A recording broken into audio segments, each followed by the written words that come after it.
ట్రంపే నోటితో చెప్పేశారు. అంటే ఇప్పుడు వెంటనే అది పలికిన తర్వాత వెంటనే ఇరాన్ కూడా తన మిస్సైల్ ఫోర్స్ని అది వెంటనే డిప్లాయ్ చేయడం మోహరించేసిందండి. అక్కడ ఐఆర్జీసీ దళాలు ఎక్కడికక్కడ అలర్ట్ అయ్యి ఉంది. ఇలా అయితే మేము ప్రపంచంలో అతిపెద్ద యుద్ధానికి మేము దారితీస్తుంది, జాగ్రత్తగా ఉండు యునైటెడ్ స్టేట్స్ ఆఫ్ అమెరికా అంటూ ఇరాన్ సుప్రీం లీడర్ కూడా వార్నింగ్ ఇవ్వడం జరిగింది. ఇరాన్ సుప్రీం లీడరు అక్కడ ప్రెసిడెంట్స్కో ఇరానియన్ ప్రెసిడెంట్స్ కూడా అక్కడ జరిగే ప్రొటెస్టర్ల దారి కూడా వార్నింగ్ ఇచ్చారు.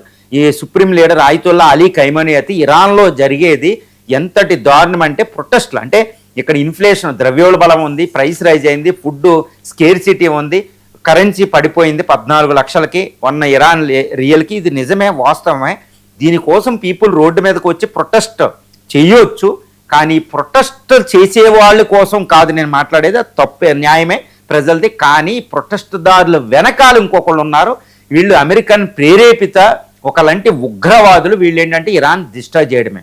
అంటే నేను వార్నింగ్ ఇచ్చేది ప్రొటెస్ట్ చేసే ప్రజలకు కాదు, ఇలాంటి డిస్ట్రక్షన్ వాళ్ళు అంతు చూస్తానంటూ ఈ ఆయతుల్లా ఖైమనీ మాట్లాడాడు. అంటే అమెరికా ఇన్స్టిగేట్ చేస్తుంది, ఇజ్రాయెల్ ఇన్స్టిగేట్ చేస్తుంది, వాళ్ళని నేను వదలను అనుకుంటూ ఆయతుల్లా అలీ ఖైమనీ చెప్పారు.